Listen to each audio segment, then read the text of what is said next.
خب دوم به آدم جنوب سلام درست است یا درست نیست؟ به آدم جنوب سلام درست است دادر عزیز. کسی در حالت جنابت قرار دارد، خواه با طریق خانه‌داری باشد، خواه با طریقی که احتلامی شده باشد، با او سلام دادن، سلام کردن درست است. اینا یک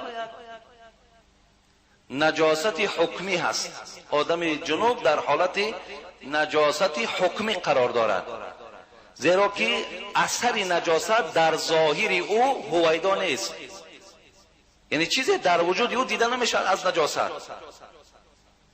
فقط به برآمدن همون آب او در حالت جنابت قرار دارد. برای همین حتی زنی که در حالت حیض است یا زنی که در حالت نفاس است، مثل جنوب ویم که نجاست حکمی در قرار دارد. اگر با آدم جنوب درست نباشه سلام کردن، با زنی که در حالت حیض و نفاس است سلام کردن هم درست نمی شود. زن هم در حالت ماهانه یا زن بعد تولد کردن که حالت نفاس است، اونم در حالت نجاست حکمی قرار دارد. با او هم سلام کردن درست باکی ندارد. چی با او سلام کنی چی با آدم جنوب، هر دوش درست در باکی ندارد. کمتر در مردم خودمان از وقتش که روی جنوب نبینیم قبیح است، مثال دیدن او کار برار نمیتید، گفته دیگر همینا که در ذهن مردم ما نشسته است، برای همین بسیار در نظر مردم خودمان بد میتابد. و ایلا سلام کردن درست است. حتی بینید در ماه رمضان میگد آدم از خوابش میخیزد در حالت جنابت، اگر آبازی کند صبح میدمد. زی خاطر میگد به خاطر آن که چیز تناول کند همون دست چمی شود، میوید همراه دیگرها خوراکش میخوره، بعد خوراک بعد رفته سر بدنش میشود. یا حضرت عایشه مادر ما میگد بسیاری وقت پیامبر خانه‌داری میکرد، در حالت جنابت خواب میکرد همراه من تا سحر. این سخن حضرت عایشه مادر ما نه. حاضر اگر ما و شما گویم یک کسی که بچه می چیگه پینه یک بار خانه‌داری کردی خواب کو، بعد سحر میخیزی مقصد سر بدن تمه شوی، یکی یگان کس ممکن با یگان مولای دیگه پیدا شد میگه اگر نیک شو مردی حرام میبری. این خیلی میگن، ولی نه حرام میبری دادر عزیز، بلکه انشاءالله همون عملهای نیکی که کردی، همون ایمانی که داری به همون ایمانت پیش خدا میره. بودی حالتی بود پیامبر در همین روبرو شیدگی بودن. خب دیگر سوال، در توی ها قلنفر طلب میکنی، قلنفر نمیتیان، میگن که بین زن و مرد جنگ میشود یا جدایی میشود. داملا همین را هم فهمونی.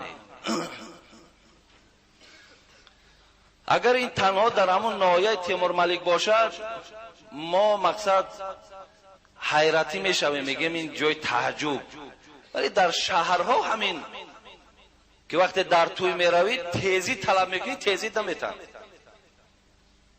میگن ممکن نیست.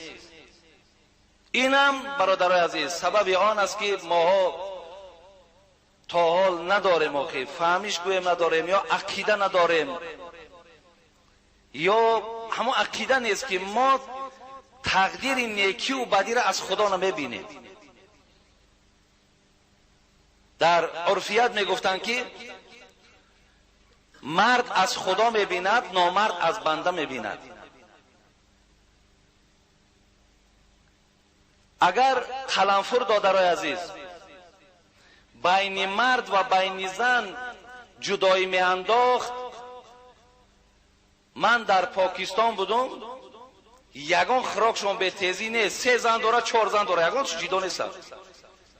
ما یک زن قطعی جدا میشیم گفته ترسیده گشته، 4 زن های قلنفر خورده گشته.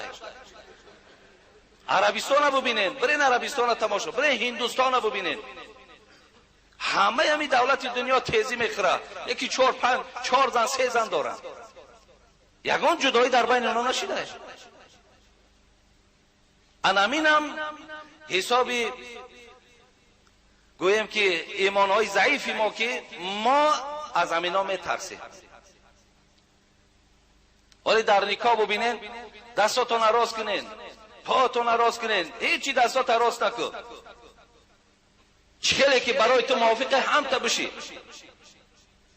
و چی بود یک دستی من در درون دستی من گویا که نکاحی ویران شوه. این عقیده جاهلانه را پرتافتن در کار بس دیگر. از حساب ترسمان میترسیم. خاطر یک کس میبینیم ای فلانی ملال میشود، ملال دنیا و قیامت شود. این چی گپ است خودش آخر؟ آدما کدام مسئله های مهم را حل دارن تا حالی مردم گشت است یک دست در دست نمان پاتینکا قطیبره در بالای کورپاچه مردک بشی پاتینکا جا بگی دور ای تریزا پرتا بر روالسه پاتینکا کی در کاره اون مرده کورپاچه خریده، کورپاچه دختای بهترین کورپاچه را تای پای داماد میاره، یا پاتینکای با کشینی خودش قطی در بالای کورپاچهش بگیر دور پرتاج دادر عزیز. نیست اینا عقیده ما نیست، از اسلام ما نیست، اینا از دین ما نیست دادر عزیز. یک بار باور که مردم از تمام چیز ترسانچک کردن. یگانه جایی که برای خدا در قرآن و ایای فرهبون و ایای فتقون، یکنین جایی که شما دارین جای ترس نزد من است. فقط از من ترسین، از چیزی نترسین. هر چیزی که وقتی از من میترسین همه چیز از شما میترسد.